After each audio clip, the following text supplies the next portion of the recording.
Salam alaikum. Je vais donc reprendre quatrième chapitre se rapportant donc aux besoins nutritionnels avec un petit rappel. Donc ces besoins, ce sont donc les quantités de nutriments nécessaires à notre organisme pour son développement, lui permettant donc le renouvellement des tissus, le maintien de fonctions physiologiques vitales et bien sûr un état de santé normal et de tenir compte bien sûr à certaines périodes de vie telles que ou bien répondre aux besoins de certaines périodes de vie telles que la croissance, la gestation et la lactation. La lactation. Ces besoins donc vont nous permettre, qui passent à travers donc l'alimentation, vont nous apporter un certain nombre de nutriments. Et nous avons vu que la constitution de notre corps elle est faite de deux sortes de nutriments, des nutriments énergétiques et d'autres non énergétiques, et qu'on retrouve à des proportions différentes. On a vu que l'eau il occupait donc 60% à peu près du poids de notre corps. À côté de l'eau, il y a bien sûr donc les glucides, les lipides, les protéines et les sels minéraux. Mais il y a aussi avec ces différents types de nutriments, il y a les vitamines qui présentent un rôle fonctionnel très important qu'on va voir plus tard. Alors ces aliments donc, ce sont qui nous permettent d'apporter les nutriments à notre organisme suite à leur digestion par le tube digestif et leur transformation en éléments absorbables qu'on appelle nutriments. Alors les besoins, bien sûr, comme on a dit, ils sont définis en fonction des dépenses. Donc c'est les dépenses qui vont dicter les besoins. Maintenant, on va voir à quoi servent, quelles sont ces formes de dépenses d'énergie dont tu auras besoin, qui sont donc les dépenses donc, réalisées par notre corps, ou qui vont donc définir nos besoins. Alors, ces composantes de dépenses d'énergie, chez chaque personne, se répartit principalement en 4 composantes parfaitement définies. Il y a d'abord les dépenses énergétiques de repos, donc ces dépenses qui sont obligatoires pour ne maintenir au moins un état de repos, notre organisme à l'état fonctionnel. Il y a des dépenses d'énergie liées au travail musculaire qui sont utilisées au cours de l'activité physique. Il y a des dépenses qui sont liées à la digestion des aliments et au métabolisme des nutriments. C'est un effet thermique des aliments. Donc les aliments, pour leur dégradation, ils ont besoin d'une dépense énergétique qu'on appelle donc les dépenses liées à la digestion. Mais il y a aussi une dépense liée au maintien de la température interne du corps et qui sert donc à la thermorégulation. Vous savez très bien que notre température du corps elle est maintenue à 37 degrés. Et en fonction de l'ambiance dans laquelle on se trouve, on aura besoin soit de produire de l'énergie, de la chaleur pour maintenir donc notre température à 37 degrés. Donc ça aussi, ça exige donc une dépense énergétique supplémentaire. Donc il y a la dépense énergétique de repos, dépenses liées au travail musculaire, à l'activité musculaire, dépenses liées à la digestion et puis une dépense liée au maintien ou qui va permettre le maintien de la température du corps à 37 degrés.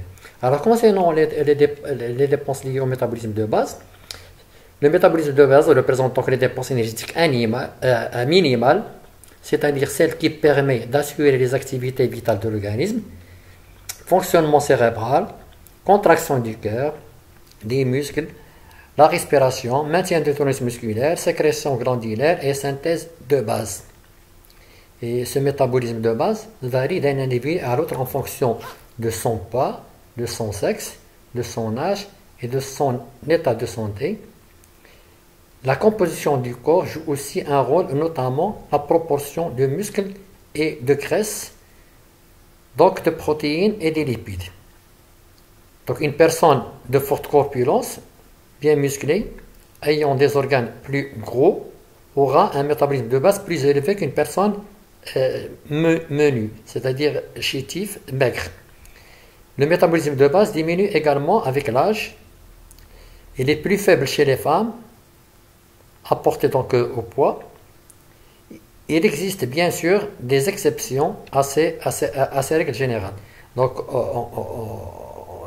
si on veut récapituler, donc le métabolisme de base, c'est la quantité d'énergie minimale nécessaire à notre organisme pour assurer le maintien de sa fonction à l'état de repos. Et il présente donc des variations, bien sûr, en fonction du poids, du sexe, de l'âge, de la santé et de la corpulence d'une personne. Une personne assez musclée aura un métabolisme de base plus important par rapport à une personne qui est chétive, maigre. Donc le métabolisme de base varie d'une personne à une autre et surtout principalement en fonction de l'activité. Pour une même personne, il peut varier en fonction de leur activité physique comme on va le voir. Alors comment on peut mesurer donc le métabolisme de base? Donc l'évaluation de ce métabolisme de base se fait sur un sujet au repos complet et allongé, c'est-à-dire sans activité physique, et à jeun depuis 12 heures et maintenu à une neutralité thermique, c'est-à-dire une température ambiante entre 20 et 25 degrés Celsius, c'est-à-dire n'ayant à lutter ni contre le froid ni contre la chaleur. Donc lorsqu'on est dans une ambiance entre 20 et 25 degrés, cette température est appelée neutralité thermique, c'est-à-dire que l'organisme ne lutte ni contre le froid ni contre le chaud. Dans ces conditions, le métabolisme de base est en moyenne chez une personne d'environ 60 ans et de 70 kg, il est de 6700 kJ par jour, soit 1600 kcal. Donc c'est une valeur également à retenir. Pour une personne de 60 ans avec un poids de 70 kg, le métabolisme de base il est de 1600 kcal. On a besoin de nutriments énergétiques qui nous apportent, suite à leur dégradation, ou leur oxydation, ou combustion, 1600 kcal, donc pour assurer le maintien des fonctions vitales à l'état fonctionnel. Alors, il y a des équations qui permettent donc de calculer ce métabolisme de base. Il peut donc être estimé à l'aide de différentes équations de prédiction, qu'on appelle des équations de prédiction. Le plus couramment utilisé est l'équation de Harris-Benedict, qui tient compte du sexe, du poids corporel, de la taille et de l'âge. Alors ces équations sont différentes chez l'homme par rapport à la femme, mais on voit toujours qu'il dépend donc du poids, de l'âge et de la taille d'une personne. Le résultat est exprimé en kilojoules, sachant que 1 kcal est égal à 4,18 kJ. Alors chez les garçons et les filles, il y a d'autres équations qui sont marquées là-dessus, mais qui dépendent également de la taille et du poids. Alors ces résultats fournissent donc des résultats assez satisfaisants, qui s'approchent de la réalité. Alors le métabolisme de base est en moyenne égal à 37 kcal par mètre carré par heure. Donc il peut être exprimé par la surface, mais il peut être également exprimé par kilogramme, c'est-à-dire calories par kilogramme par heure ou par jour. Il est environ de 1300 à 1600 kcal chez l'adulte, ou l'équivalent donc de 6700 kJ par jour. Alors le métabolisme de base représente 60 à 70% de la dépense énergétique journalière. C'est-à-dire, le cours précédent, on avait parlé de dépenses énergétiques de 2400 kcal. Le métabolisme de base représente 1600 calories.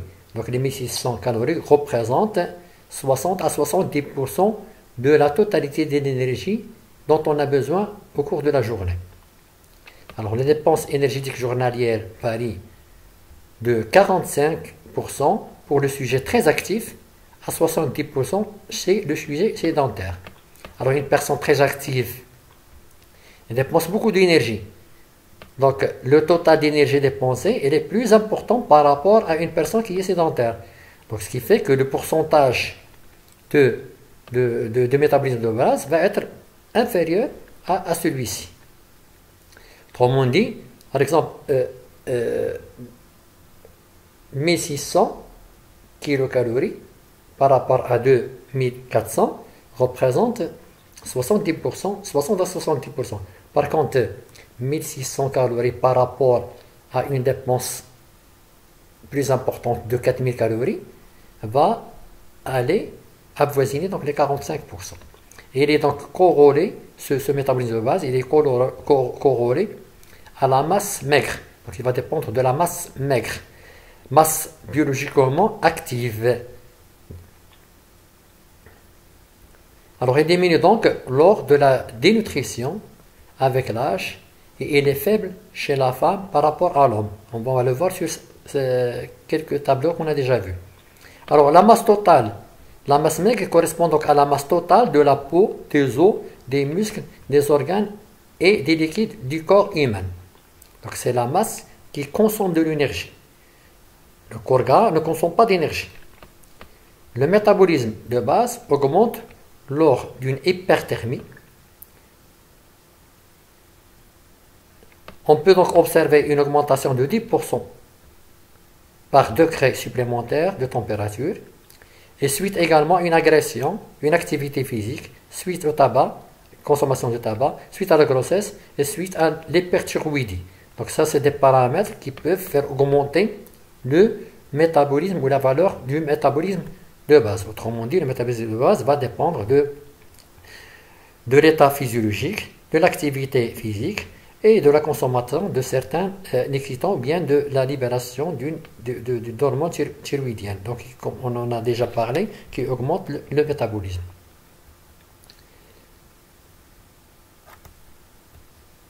Vous avez donc sur ce tableau quelques valeurs du métabolisme de base chez l'homme et la femme adultes et en fonction de leur taille et de leur poids.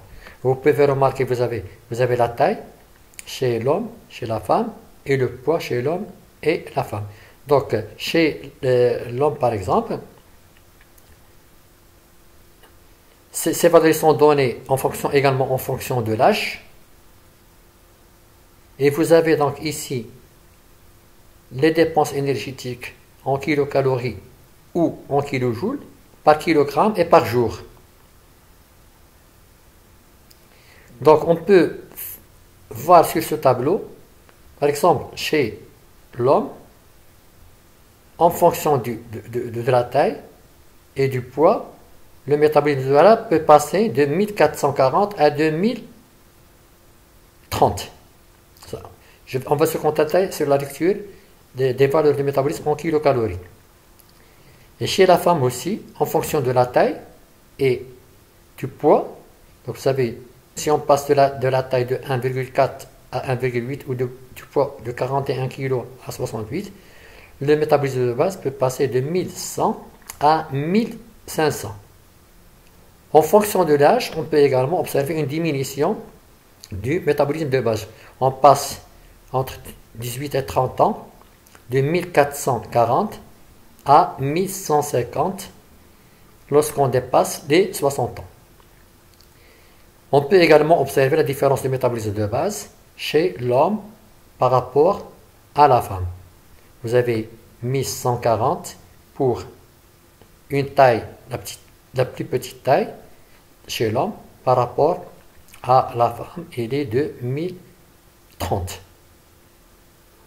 Ou pour les hommes de grande taille, il est de 1660 et il est que de 1300 chez la femme. Donc ce qu'il faut retenir, c'est que ce métabolisme de base dépend donc de la taille, du poids, de l'âge, du sexe et aussi de la corpulence. Et pour les mêmes individus, on va voir qu'il va dépendre également de leur activité physique. Alors, on va donc détailler les différents types de dépenses. On commence par les dépenses liées à l'activité physique. Il s'agit donc de l'énergie utilisée pour les déplacements, Bon, on parle des dépenses liées à l'activité physique après avoir donc parlé des dépenses liées au métabolisme de base. Donc les dépenses liées à l'activité physique, il s'agit donc de l'énergie utilisée pour les déplacements, les activités ménagères, professionnelles ou sportives. L'activité physique représente entre 20 et 30% de nos dépenses. Quand on dit activité physique, ça ne veut pas dire uniquement lorsque vous faites un exercice physique ou jouez ou vous faites du sport. Non, mais lorsque vous bougez chez vous, lorsque vous faites des tâches ménagères, lorsque vous montez les escaliers, lorsque tout mouvement que vous effectuez le long de la journée, c'est une activité qui demande donc de l'énergie. Alors c'est une dépense donc variable en fonction du type d'activité, du poids corporel et de la répétition et de la durée de l'exercice.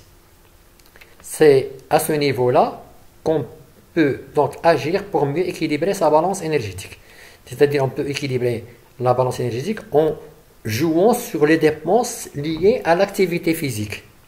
Donc c'est pour cela qu'il est souvent conseillé aux personnes obèses de pratiquer des activités physiques pour donc leur permettre de dépenser l'excès d'énergie qui sont mises en réserve sous forme de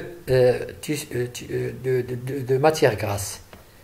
Alors vous pouvez voir sur ce tableau que en fonction de l'activité, la nature de l'activité physique, les dépenses énergétiques varient. Alors, une heure de travail par exemple scolaire, vous êtes à la fac ou bien pour les enfants à l'école, ça nécessite donc une dépense de 752,4 kilocalories. Lorsque vous faites une marche d'une heure, les dépenses peuvent passer à 1672. Lorsque vous faites un marathon d'une heure, les dépenses ils passent à 6698. Alors là, je reviens sur les proportions du métabolisme de base par rapport à l'activité physique. Donc, lorsque vous avez une dépense de 6688, donc le pourcentage de métabolisme de l'énergie dépensée pour le métabolisme est très bas. Alors, une heure du jeu de football, vous avez donc un besoin de 9186 kilocalories. Donc, en fonction de l'activité, les dépenses sont élevées. Donc, on va remarquer qu'il y a variation de la dépense énergétique en fonction de la nature de l'activité physique réalisée. Mais il peut également dépendre de la durée de cette activité physique. Plus la durée est maintenue de l'exercice, plus donc la dépense augmente. Dépenses liées à la thermogénèse alimentaire. Donc, comme son nom l'indique, thermogénèse alimentaire. Le fait de digérer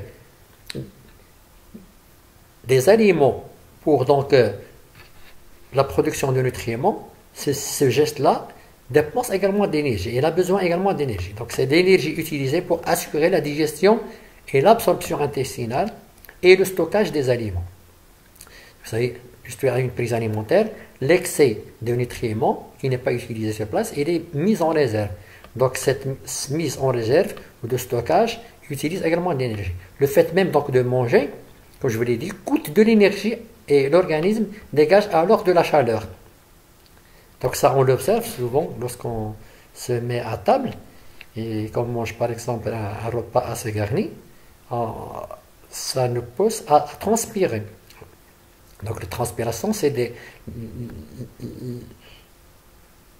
l'utilisation donc d'énergie pour la dégradation, pour la digestion qui libère donc comme déchet la chaleur. Et il ne présente donc ce métabolisme lié à la thermogénèse représente 8 à 10%. On a vu que le métabolisme de base représente 60 à 70% de la dépense énergétique totale quotidienne. Alors cette thermogénèse, bien sûr, diffère selon le type de substrat. Les glucides, par exemple,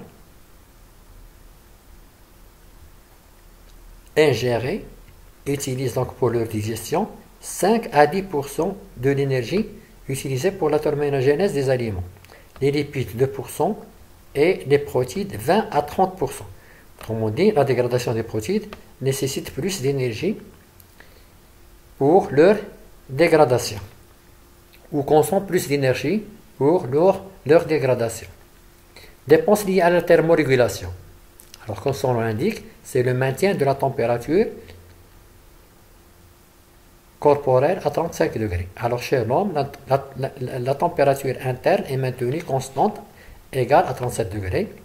À neutralité thermique, dont je vous ai déjà parlé, c'est-à-dire entre 20 à 25 degrés Celsius, l'organisme ne consomme pas d'énergie pour la maintenir constante, pour maintenir cette température corporelle constante. Par contre, lorsque la température extérieure s'écarte de la neutralité thermique, le maintien de la température interne implique une dépense énergétique supplémentaire nécessaire pour donc assurer la contraction musculaire qui contribue à la lutte contre le froid ou à la vaporisation de l'eau, de la sudation qui permet donc de lutter contre la chaleur. Donc c'est normal, la thermogénèse c'est le fait de maintenir notre température constante, soit contre le froid, soit contre la chaleur. Lorsqu'il y a de la chaleur, on va transpirer, hein, et ceci donc utilise de l'énergie, ou lorsqu'on a froid, on frissonne, donc ce frisson va permettre donc la production d'énergie pour nous réchauffer. Et cette thermorégulation liée cette dépense liée à la thermorégulation va dépendre également de l'ambiance dans laquelle on se trouve. Comme vous pouvez voir, en fonction de la température de l'air, à 0 degré, les dépenses énergétiques sont plus élevées par rapport à une ambiance où on est à 10 degrés ou bien à 18 degrés. Par contre, vous voyez, à la température 30 degrés, c'est une température de neutralité thermique. L'organisme ne consomme pas d'énergie. Vous voyez, la valeur elle est basse par rapport à celle-ci. 0 degré, on consomme plus d'énergie par rapport à 18 degrés. Donc le tableau indique donc la valeur de la dépense énergétique liée à la thermorégulation en fonction de la température extérieure. Donc plus il fait froid, plus on a besoin d'énergie pour maintenir donc notre température à 37 degrés.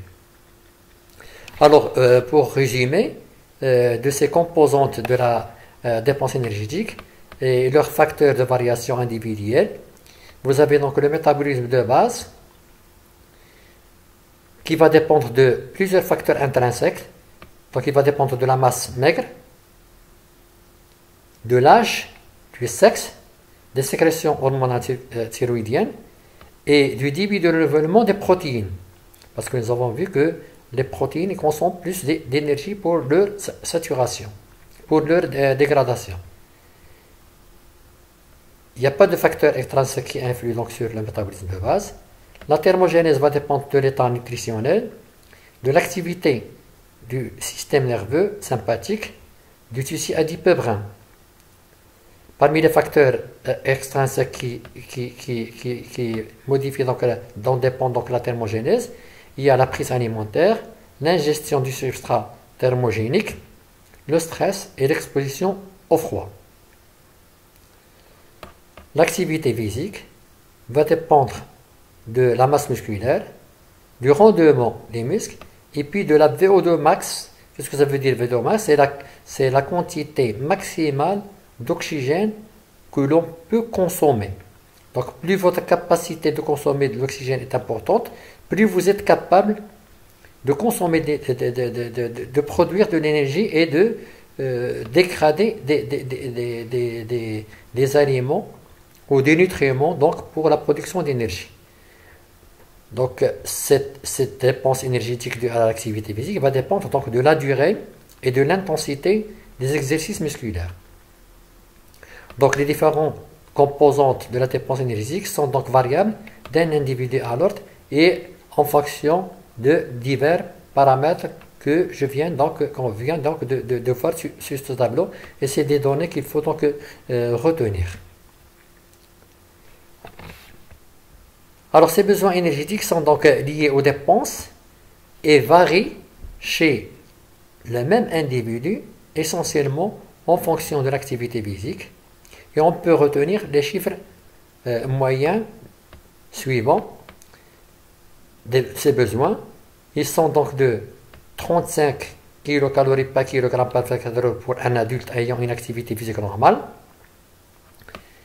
Ils peuvent être égaux à 30 kcal par gramme par 24 heures pour une femme AG. Donc, comment arriver à la valeur dont je vous ai parlé de 2400? Il suffit donc de multiplier 335 kcal fois le poids. Et vous allez arriver donc à la valeur des besoins énergétiques en 24 heures. Alors, ces besoins, ils sont donc de 42 kcal par kilogramme par 24 heures pour un adolescent de 18 ans. Donc, vous voyez que l'adolescence, c'est une période de croissance et de grande activité. Donc, les besoins, ils sont plus importants à celles d'un adulte. Vous avez quelques exemples de dépenses en fonction de l'activité. Donc, par exemple, une heure de sommeil ou de repos a besoin d'une consommation tout simplement de 60 kcal. Lorsque vous êtes endormi, vous êtes au repos, les besoins énergétiques, vos dépenses énergétiques ne sont pas assez élevés. Vous avez besoin seulement 60 kcal par heure. Une heure d'activité sportive, plutôt une heure d'activité en position assise, vous êtes en train de regarder la télé, l'ordinateur, faites une lecture, vous avez besoin de 90 kcal. Une heure d'activité en position debout, vous êtes en train de faire votre toilette, vous vous habillez, vous faites des travaux ménagers, vous avez besoin de 120 kcal. Une heure, si vous faites une heure de gymnastique, ou de jardinage, ou de marche, vos besoins sont encore plus importants, ils passent à 170. Une heure d'activité sportive, vous faites du ski, du tennis, du vélo, vous courez, ou un sport professionnel intense, vos besoins peuvent passer à 300 kcal par heure. Donc, en fonction de l'activité, de l'intensité de l'activité, les besoins augmentent. Donc, au total, les dépenses énergétiques par jour sont de l'ordre de 2400 à 2500 kcal ou de 35 kcal par kilogramme par jour chez un adulte vivant dans des conditions normales et à un poids qui avoisine les 70 kg. Alors ces besoins, bien sûr, vont couvrir les dépenses.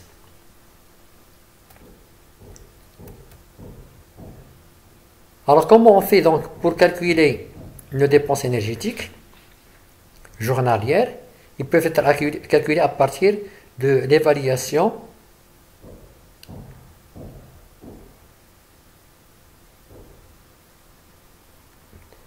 donc ils peuvent être calculés à partir donc, du métabolisme de Bâle et puis de l'activité physique. Donc les dépenses énergétiques journalières est calculée à partir de l'évaluation des dépenses énergétiques de repos ou métabolisme de base et du niveau d'activité physique qui dépend des dépenses énergétiques liées à l'activité physique.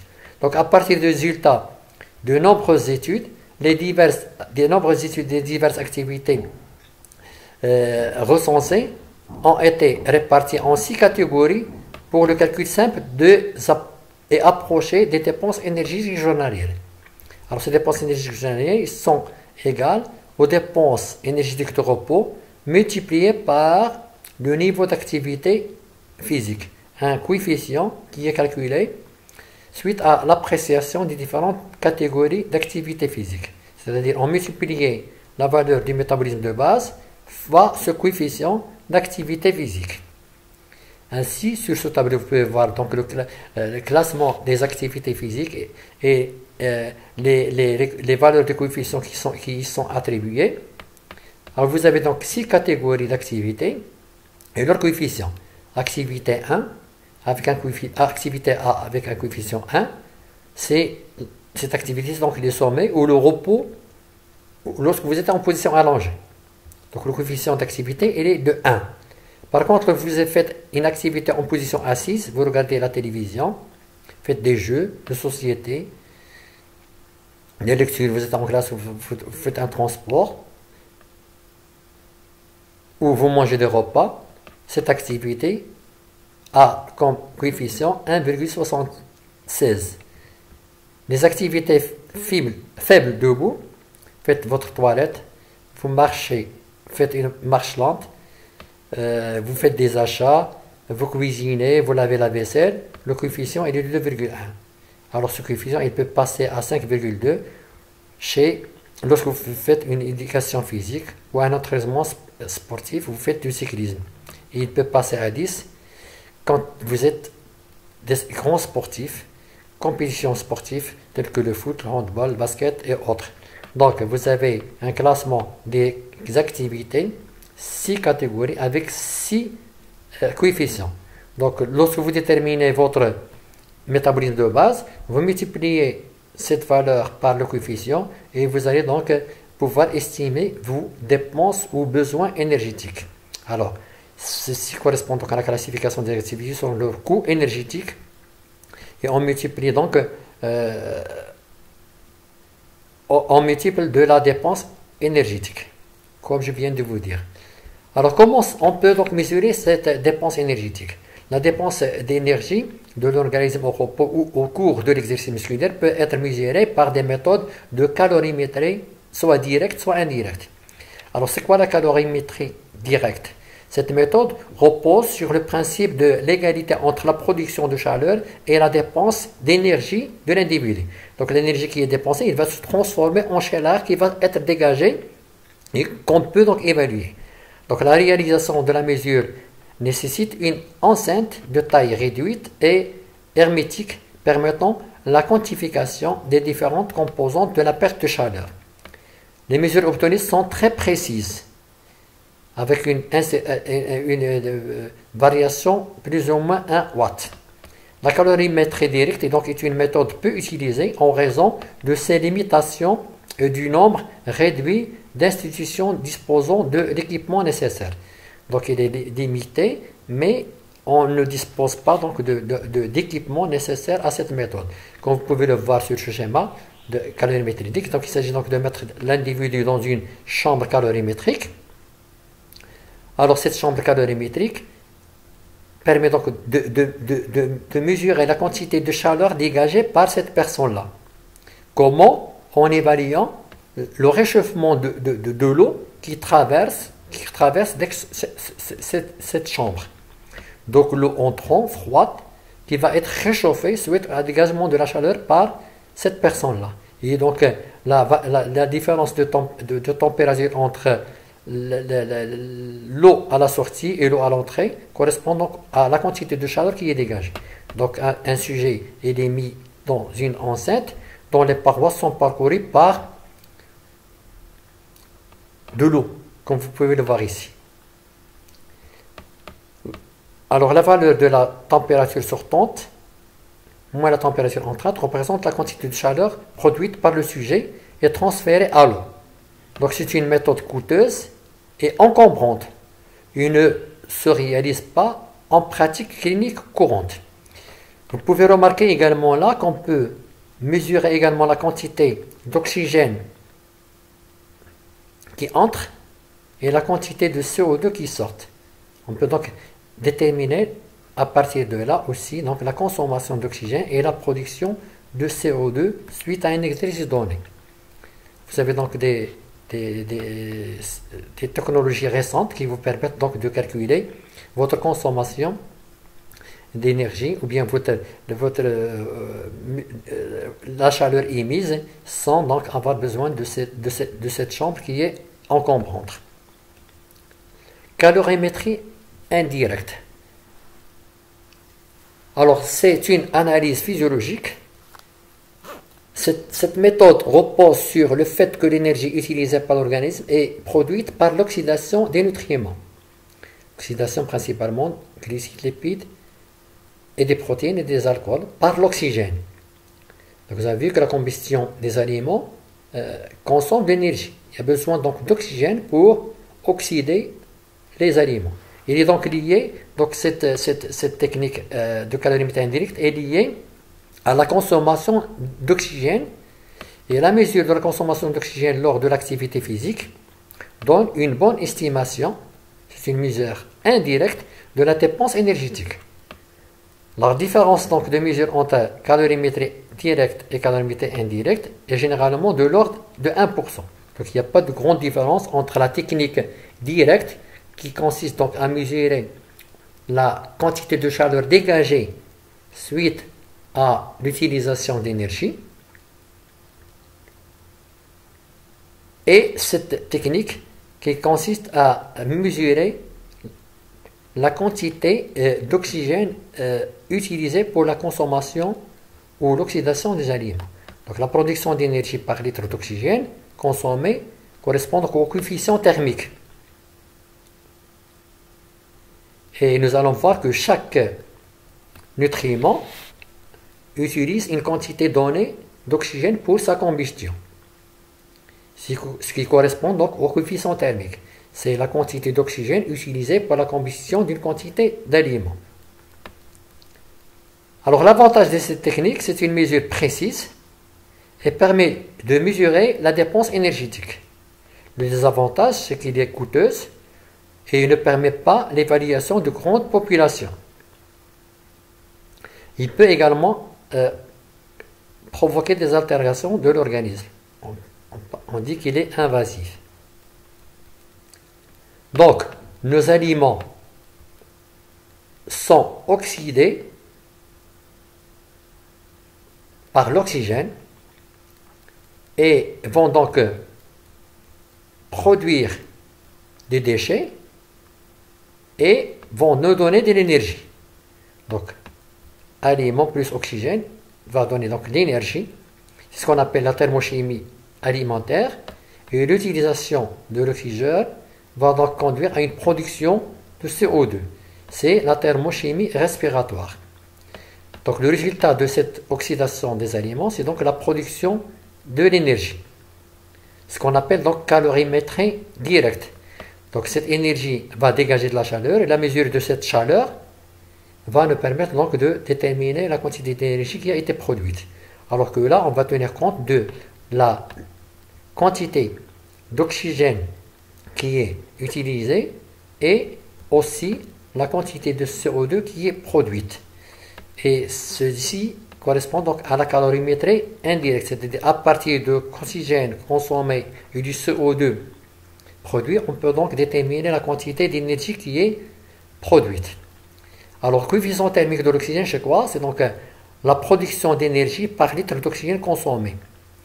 Correspond donc au coefficient thermique. Il correspond donc à la quantité de chaleur que dégage 1 litre ou 1 gramme d'oxygène pour brûler un aliment.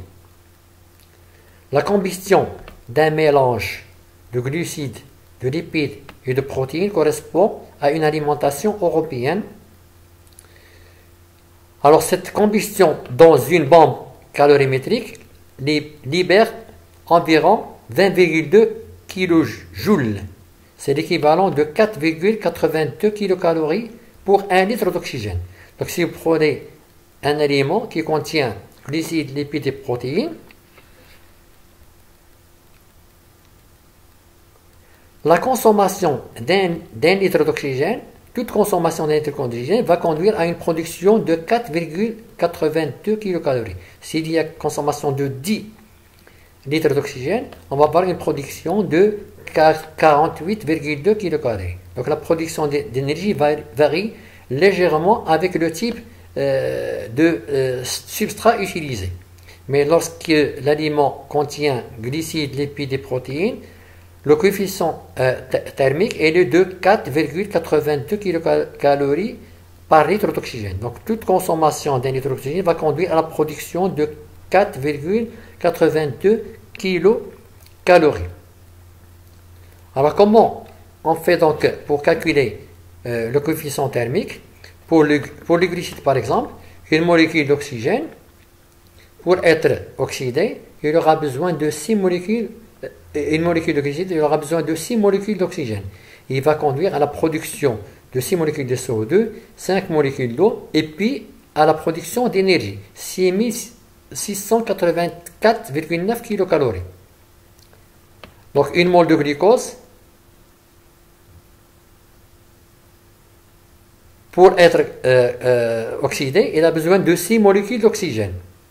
Sachant qu'une molécule d'oxygène occupe un volume de 22,4 litres, donc la combustion d'une molécule d'oxygène, d'une molécule de glucose, aura besoin de 6 moles d'oxygène qui occupe un volume de 134,4. C'est-à-dire on multiplie 22,4 par 6. Donc pour la combustion d'une molécule de glucose, on aura besoin de 134,4 litres d'oxygène. Et ceci libère, comme nous avons vu, 680 kilocalories. Donc 1 litre d'oxygène utilisé, consommé, va permettre la libération de 680 divisé par 134 est égal à 5,05 kilocalories.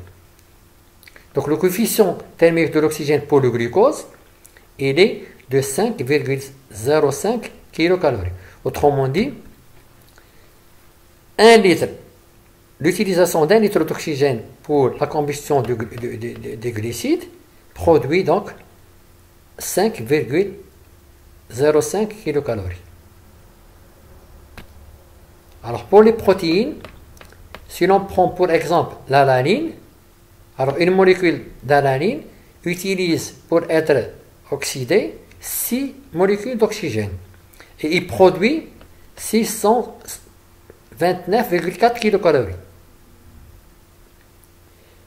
Cependant, l'oxydation des acides aminés n'est pas totale parce qu'il y a une partie qui est transformée en acide urique, en urée, qu'on retrouve dans les urines. Donc cependant l'urée produite peut être donc oxydée, dans la bombe calorique et libérer une énergie de 627,9 kJ, autrement 150 kilocalories. Cette production d'énergie doit être déduite.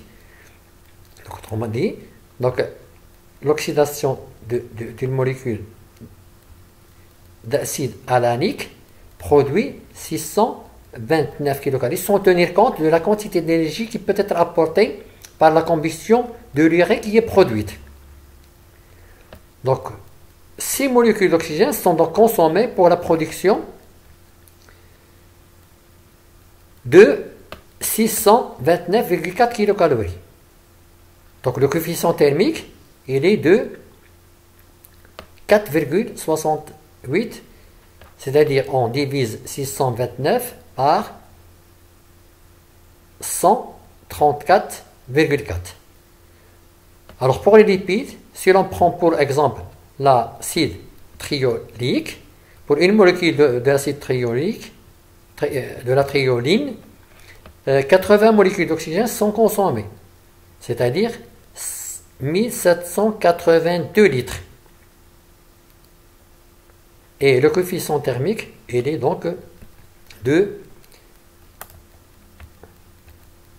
4,7 kilocalories.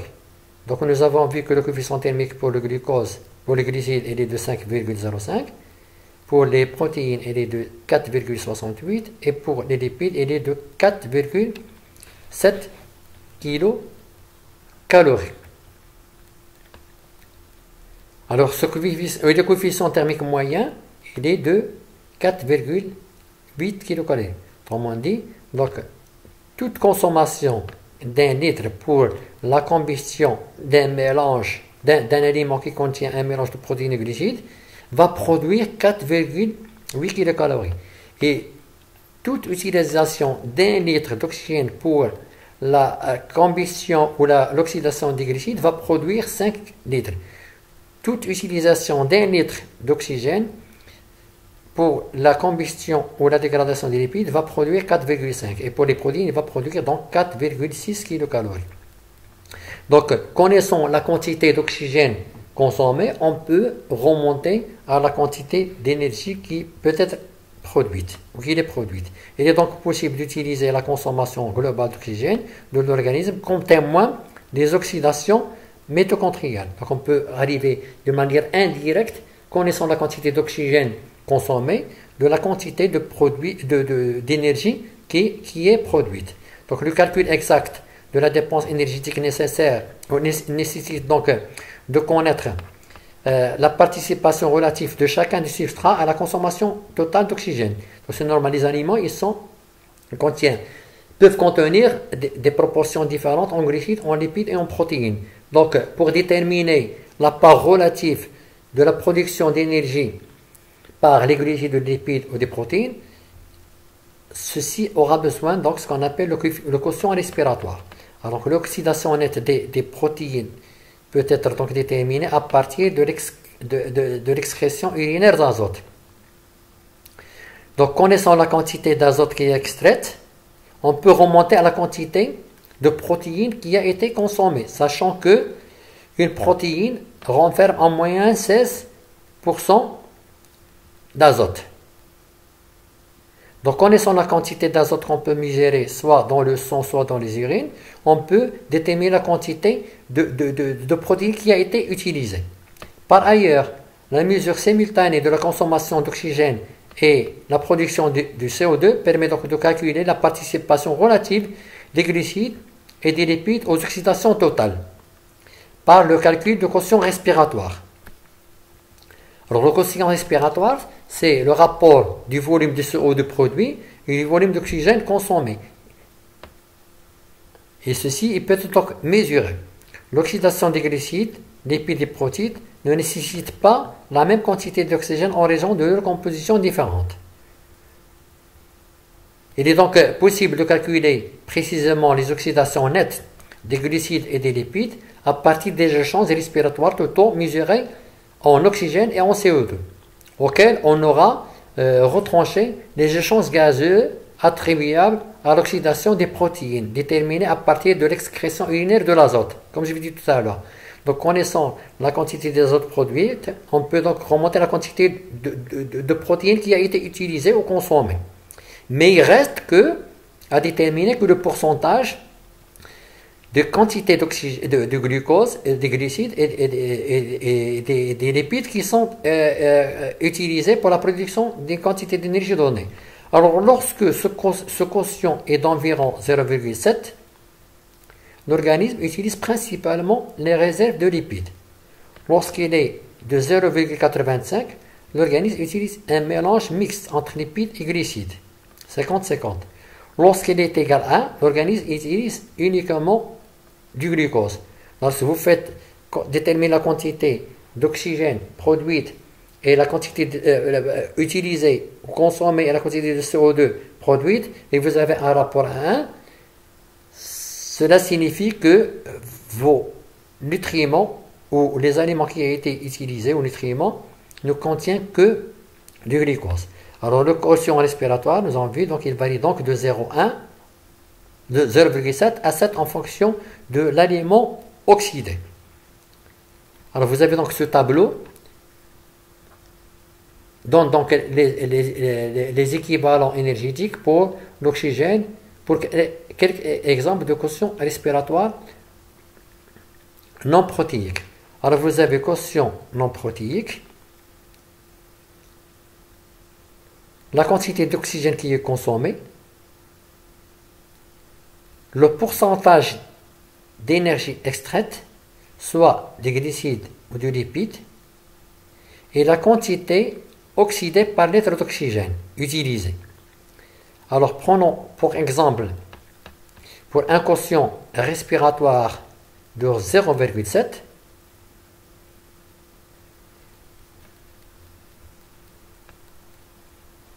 vous avez le pourcentage d'énergie extraite à partir du glucide est de 0, mais il est de 100% lipidique.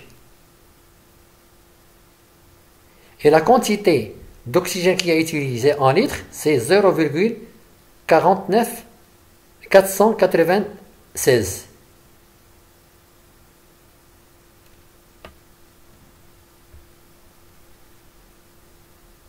De protéines qui sont donc de lipides qui ont été oxydés.